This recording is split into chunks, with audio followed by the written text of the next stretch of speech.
Hello और इस तज्जिए में खुशामदीद। आज हम एक बहुत ही फैसिनेटिंग सफर पर निकलने वाले हैं। ये सफर है एक साइकोलॉजिकल टेस्ट का, जो थ्योरी से शुरू होकर पूरे मैथ और स्टैटिस्टिक्स तक जाता है। अक्सर सोचा जाता है कि भला किसी की शख्सियत या जज्बात को नंबर्स में कैसे नापा जा सकता है।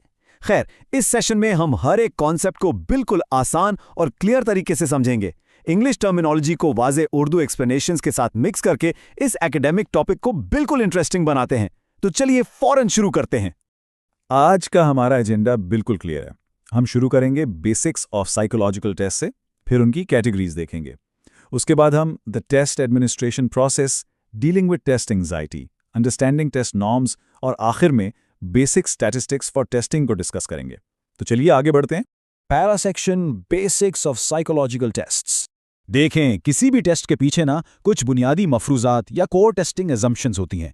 सबसे पहली और सिंपल बात यह कि साइकोलॉजिकल ट्रेट्स और स्टेट्स वाकई एग्जिस्ट करती हैं, और यही क्वालिटीज़ इंसानों को एक दूसरे से मुख्तलिफ बनाती हैं। और सबसे अहम पॉइंट क्या है, इन ट्रेट्स को हम नंबर्स के जरिए क्वांटिफाई और मेजर कर सकते हैं। जब किसी ट्रेट को नंबर मिल जाता है ना, तो पूरा प्रोसेस बिल्कुल ऑब्जेक्टिव हो जाता है। इसके अलावा इन असेसमेंट से हमें जिंदगी के बड़े सवालात के जवाबात मिलते हैं, और प्रेजेंट डे बिहेवियर को असेस करके हम आसानी से मुस्तकबिल के बिहेवियर की प्रेडिक्शन कर सकते हैं। अब आते हैं दूसरे हिस्से की तरफ, कैटेगरीज ऑफ साइकोलॉजिकल टेस्ट्स। यहाँ हमारे सामने दो बिल्कुल मुख्तलिफ अप्रोचेज हैं। एक तरफ है स्ट्रक्चर्ड पर्सनैलिटी टेस्ट्स। इनमें रिस्पॉन्स ऑप्शंस बिल्कुल फिक्स्ड होते हैं, जैसे ट्रू फॉल्स या एमसीक्यूज। ये सेल्फ रिपोर्ट टाइप होते हैं, और इनकी ऑब्जेक्टिव स्कोरिंग के लिए एग्जामिनर को बस एक आंसर की चाहिए होती है।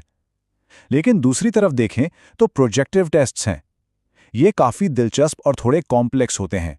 इनमें फिक्स जवाब नहीं होता, बल्कि स्टिमुलाई काफ़ी वेग या एम्बिग्यूअस होते हैं, जैसे रॉरशॉक इंक ब्लॉट्स। एग्जामिनी खुद बताता है कि उसे क्या नज़र आ रहा है। इनकी स्कोरिंग और इंटरप्रिटेशन दोनों ही काफ़ी मेहनत तलब होती हैं। तीसरा section, the test administration process. अब टेस्टिंग की थ्योरी से निकलकर एक्चुअल टेस्टिंग रूम के माहौल की बात करते हैं।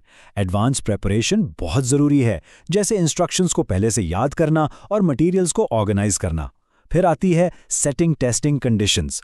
कमरा शोर से पाक होना चाहिए, सीटिंग प्रॉपर हो और मुनासिब रोशनी होनी चाहिए। और सबसे important step, building repo. Examiner की जिम्मेदारी है कि वो एग्जामिनी को कंफर्टेबल फील करवाए, उसकी एंग्जाइटी कम करे और कंसंट्रेशन इनकरेज करे। अगर टेस्टिंग कंडीशन स्टैंडर्ड नहीं होंगी तो रिजल्ट में एरर्स आना तय है। चौथा हिस्सा, डीलिंग विद टेस्ट एंजाइटी। क्या टेस्ट देने से पहले अक्सर बहुत ज्यादा घबराहट और परेशानी महसूस होती है? ये एक ऐसी फीलिंग है जो टेस्टिंग के दौरान तकरीबन हर किसी ने फेस की होगी। साइंस दरअसल इस एंजाइटी को दो हिस्सों में डिवाइड करती है। लेफ्ट पर देखें, इमोशनैलिटी। ये हमारी बॉडी का फिजिकल और फिजियोलॉजिकल रिएक्शन है, यानी जिस्मानी अलामात जैसे दिल की धड़कन का तेज हो जाना या फिजिकली टेंशन फील करना। राइट पर है वरी। ये है कॉग्निटिव कंपोनेंट, यानी हमारे दिमाग का खेल। इसमें फेलियर और उसके नताइज के बारे में वो मनफी ख्यालात आते हैं जो सीधा हमारी तवज्जो बटाते हैं और टास्क ओरिएंटेड बिहेवियर को डिसरप्ट कर देते हैं।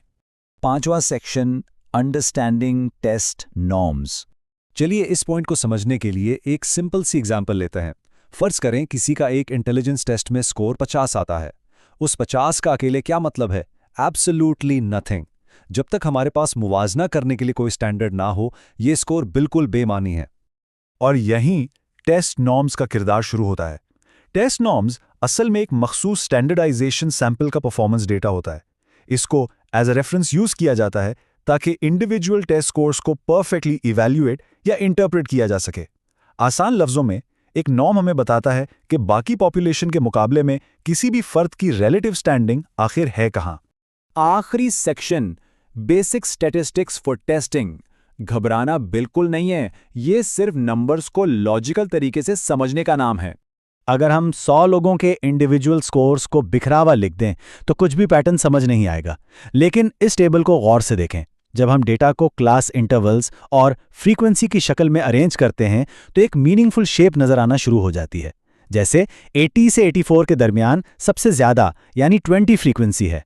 ये रॉ डेटा को मैनेज करने का पहला कदम है। डेटा अरेंज हो जाए तो मेजर्स ऑफ सेंट्रल टेंडेंसी निकाले जाते हैं। ये 3 बुनियादी चीजें हैं। मीन, जो कि सिंपल एवरेज स्कोर है, यानी तमाम स्कोर्स को जमा करें और टोटल नंबर ऑफ केसेस से डिवाइड कर दें। फिर है मीडियन, जो बिल्कुल मिडिल मोस्ट वैल्यू है, जो पूरी डिस्ट्रीब्यूशन को एग्जैक्टली हाफ में डिवाइड करती है, और मोड, जो किसी भी ग्रुप में सबसे हाईएस्ट फ्रीक्वेंसी वाली वैल्यू होती है।